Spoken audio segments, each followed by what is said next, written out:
চিনি দিয়ে দিই একেবারে, বেশি না, এইটুকু। বাঙালদের মালাইকারি মিষ্টির চিনির গোলা হয় না, বাঙালদের মালাইকারি একটু ঝাল ঝাল হয়। তার মানে ঝাল মানেও এই নয় যে তুমি জ্বলে পুড়ে যাবে। আমি যখন রান্না করি তো তখন ঘটি রাতে রান্না তো চেটে পুটে খাও। ঘটিদের রান্না তো ওরকম হয় না, তুমি তো রান্নাই শিখেছো বাঙালির কাছে, ঘোড়ার ডিম। মায়ের কাছে তো রান্না শেখুন। আমি নিজে নিজে শিখেছি রান্না। দেখো তেল ছেড়ে দিয়েছে, ঠিক আছে। চিংড়ি মাছগুলো আগে থেকে দিয়ে দিই, যেহেতু হালকা ভেজেছি, চিংড়ি মাছগুলো দিয়ে কষাতে হবে। কি হয়েছে চিংড়ি মাছের মালাইকারি, রবিবারটা তো পুরো জমে যাবে, একদম জমে ক্ষীর হয়ে যাবে। এই যে মশলাটা কষে গেছে, দুর্দান্ত।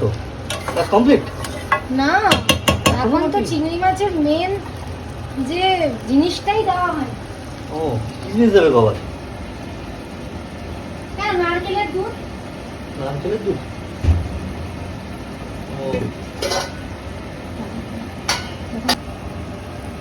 এই যে দুধ দিচ্ছি, এগুলো আমুল দুধ তো। তো কি করবো, ঘরে কি নারকেল এনেছো চিংড়ি মাছের সাথে? তাহলে এই দুধ দিয়ে কি মালাইকারি হয়? সব হয়। হ্যাঁ, কতবার খাইয়ে দিলাম, সব সময় তো চিংড়ি মাছ আনো আর বলো মালাইকারি করতে, কিন্তু যে নারকেলটা যে আনতে হয় সেটা তো আনো না।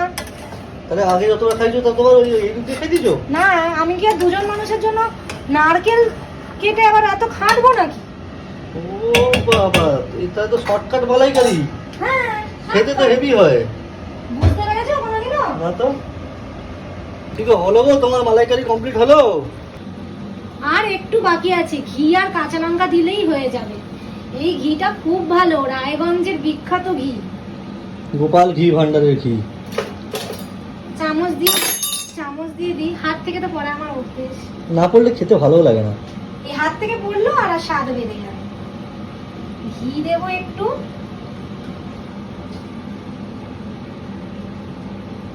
বেশি না। আর দুটো কাঁচা লঙ্কা একটু ফাটিয়ে দেবো, আর দুটো গোটা দেবো। আমরা তো বেশি ঝাল খাই না, একটু গন্ধ হওয়ার জন্য। দিয়ে ঢাকা দিয়ে দেবো, কমপ্লিট। দিয়ে ঢাকা দিয়ে দেবো।